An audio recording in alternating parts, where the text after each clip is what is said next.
अस्सलाम वालेकुम, कैसे हैं आप सब? आओ मिल के पकाएँ में आप लोगों की खिदमत में हाज़िर हूँ। मेरी कोशिश होगी आप लोगों के साथ डिफ़रेंट से डिफ़रेंट रेसिपी शेयर करूँ, तो आज कोफ्ते बनाएँगे हम लोग बड़े ही डिफ़रेंट वे में। सबसे पहले इसके लिए हमें कुछ सब्ज़ी चाहिए जिसमें आलू हैं और थोड़े से टमाटर चाहिए हमें, हरा धनिया चाहिए है, 1 अदद प्याज़ चाहिए है, लहसुन है, अदरक है थोड़ा-सा। डिटेल के साथ रेसिपी बताऊँगी, बड़ी ही आसान और डिफ़रेंट रेसिपी है और बड़ी ही मज़ेदार भी है।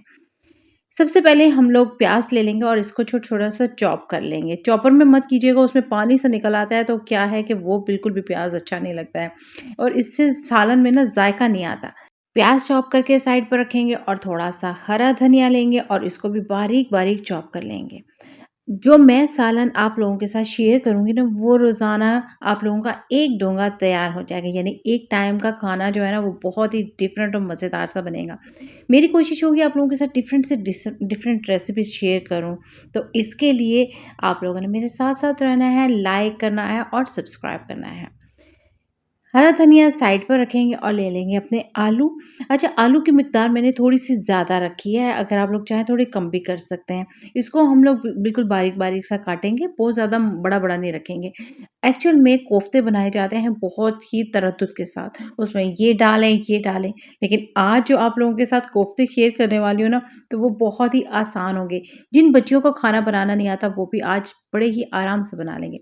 प्याज़ को हम लोगों ने काट लिया है, कीमा लिया है और 1 पाव ये कीमा है, बिल्कुल बारीक कीमा लेना है। इसी प्याज़ में से थोड़ा-सा लेंगे तकरीबन डेढ़ से 2 चम्मच और हरा धनिया डालेंगे। अगर आप लोग चाहें यहाँ पर हरी मिर्ची भी ऐड कर सकते हैं, मैं नहीं डाल रही हूँ। नमक है, सूखा धनिया है और लाल मिर्च का पाउडर, बस हम लोगों ने इसमें कोई और चीज़ नहीं डाले। ये छोटे-छोटे से हम लोग कबाब बनाएँगे या फिर आप लोग कोफ्ते कह सकते हैं। कोफ्तों का नाम बिगाड़ दिया मैंने आज, तो बहुत सारे लोग जो हैं मुझसे मुतनफ़्फ़र भी हो जाएँगे। लेकिन ये कोफ्ते छोटी-छोटी बच्चियों के लिए जिनको खाना नहीं बनाना आता या वो लोग जिनको डिफ़रेंट रेसिपीज़ चाहिए, उनके लिए शानदार हो जाएँगे। छोटे-छोटे से बॉल्स बना लेंगे, साइड पर रखेंगे और टमाटर लेकर इसको इस तरह से कद्दूकस कर लेंगे। बड़े लोग हैं जिनको शिकायत है कि चॉपर नहीं है जी, ब्लेंडर में वो ज़ायका नहीं आता। तो आप लोग इस तरह से कद्दूकस करके ना इस तरह से अपना टमाटर रेडी कर सकते हैं। अब चलते हैं अपने पैन की तरफ। पैन में हम लोगों ने ऑयल लेना है और उसको हल्का-सा गरम करके प्याज़ डाल देने हैं। हर घर की एक नई कहानी है कि जी हम आज क्या बनाएँ? तो बहुत सारे प्रॉब्लम्स मेरे साथ रहने से आप लोगों के हल भी हो जाएँगे। क्योंकि मैं आप लोगों के साथ डिफरेंट रेसिपी शेयर करूँगी। प्याज़ को हम लोगों ने हल्का-हल्का सा फ्राई करना है और बस इसमें शामिल कर देने हैं अपने टमाटर। प्याज़ देख सकते हैं बिल्कुल छोटी-छोटी सी इसी तरह से आप लोगों ने काटने हैं, फिर इस तरह से सालन में नज़र नहीं आएँगे जब भुनाई हो जाएगी तो। टमाटर डाल के अच्छी तरह से इसको भून लेंगे और ग्राइंडर में टमाटर डाल के ना बिल्कुल सालन का ज़ायका मत ख़राब किया कीजिए। टमाटर मिक्स करने के बाद इसमें डालेंगे हम लोग लहसुन और अदरक और बस इसको हम लोग अच्छी तरह से मिक्स कर लेंगे।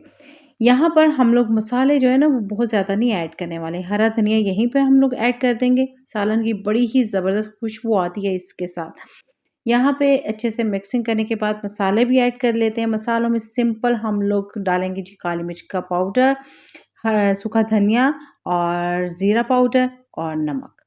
लाल मिर्चों की जगह अगर आप लोगों के पास लाल मिर्च का पेस्ट या फिर हरी मिर्चों का पेस्ट है तो वो ऐड कीजिएगा, सालन का लुत्फ़ दोबाला हो जाएगा।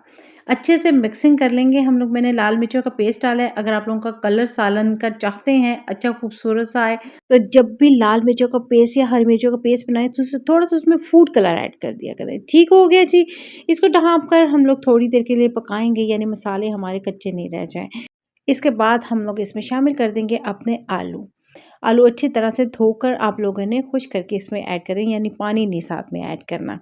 बाज़ दफ़ा सालन में हमें कोई एक्स्ट्रा मसालों की ज़रूरत नहीं होती, एक्स्ट्रा भुनाई की ज़रूरत नहीं होती, लेकिन हम लोग भून-भून के उसका कबाड़ा कर देते हैं, उसमें से ग़ज़ाइयत मुकम्मल तौर पे फ़िनिश हो जाती है। ऐसा कुछ नहीं करना, अच्छे से मिक्स करके बस हम लोगों ने अपने ले लेने हैं कोफ्ते, जो हम लोगों ने छोटे-छोटे से कबाब बना कर रखे हैं, वो ले लेने हैं और इसके टॉप पर रख देना है।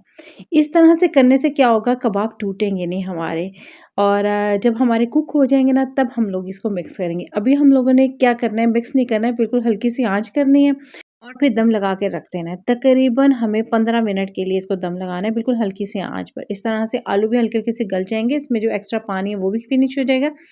एक्स्ट्रा पानी कहाँ से आएगा, आलू का अपना पानी होगा, टमाटर वगैरह का भी अपना पानी होगा। बहुत ही ज़बरदस्त अरोमा आ रही है, बहुत ही ज़बरदस्त खुशबू आ रही है इस पार्ट में। हम लोग इस पार्ट में अब मिक्सिंग कर लेंगे अपनी हल्के-हल्के से, हल्के-हल्के हाथों से इसकी मिक्सिंग करेंगे और बस थोड़ा-सा पानी ऐड कर देंगे यानी कि ग्रेवी सी एक बन के जो मज़ा आ जाए हम लोगों को। इसमें आलू भी थोड़े से और गल जाएँगे और जो कबाबों में कसर रहेगी वो भी हो जाएगी पूरी और बस इसको कवर करके अब हम लोग रख देते हैं।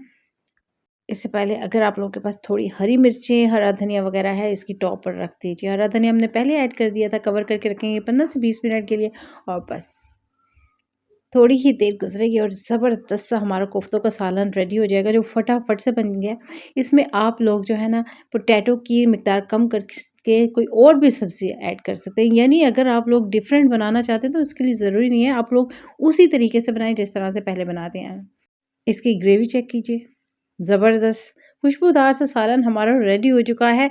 हरा धनिया डाल के इसको सर्व कीजिए। इसी तरह पैन में रखिए क्योंकि नए दौर की नई शान है और सर्व करेंगे मज़ा आ जाएगा आप लोगों को। नान के साथ, चपाती के साथ बहुत ही मज़ा आने वाला है और नान की रेसिपी चाहते हैं ना, तो मेरे साथ रहने के लिए फ़ोन से सब्सक्राइब कर लिए क्योंकि आओ मिल के पकाए में हम लोग साथ-साथ रहेंगे तो ज़्यादा मज़ा आएगा। रेसिपी कैसी लगी है, बनानी है, ट्राई करनी है, फिर मुझे फीडबैक भी ज़रूर देना आप लोगों ने। दुआ में याद रखिएगा, फिर मिलेंगे। अल्लाह हाफ़िज़।